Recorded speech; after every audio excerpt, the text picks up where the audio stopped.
Alors, Madeleine Tuente, est-ce qu'il vous arrive d'aller faire vos courses? Est-ce que vous allez au marché? Ça vous arrive?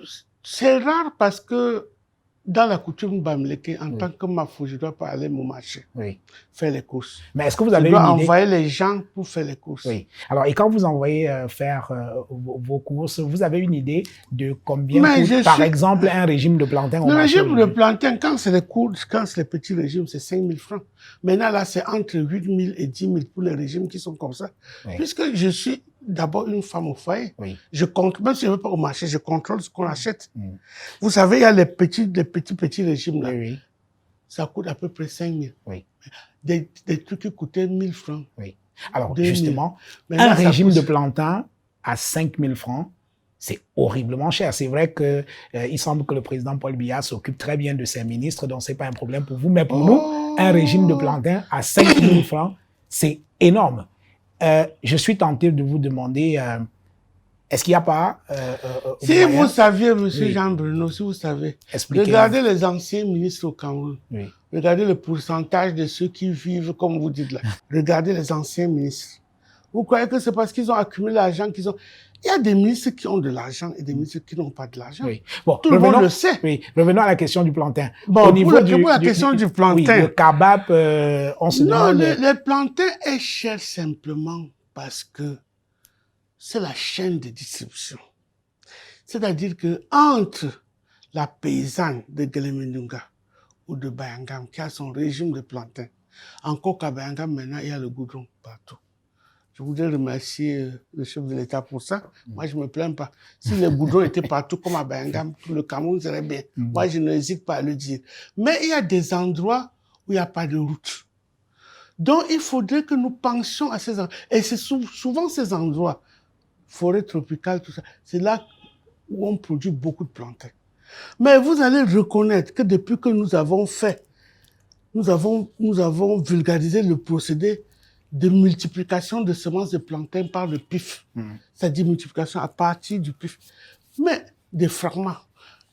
Beaucoup de plantations sont sorties de terre. Même à l'ouest où le plantain poussait difficilement, on arrive à faire pousser maintenant le plantain à l'ouest.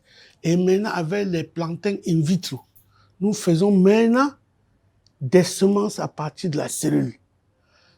Chacun peut faire ce que nous demandons aux Camerounais. Il faut revenir. Je fais partie des fonctionnaires qui travaillent avant le samedi. Quand le chef d'État a décidé qu'on ne travaille pas le samedi, c'était pour que le samedi, que les gens aillent un peu cultiver leur plantation. Que les gens s'occupent des travaux champêtres oui, le samedi.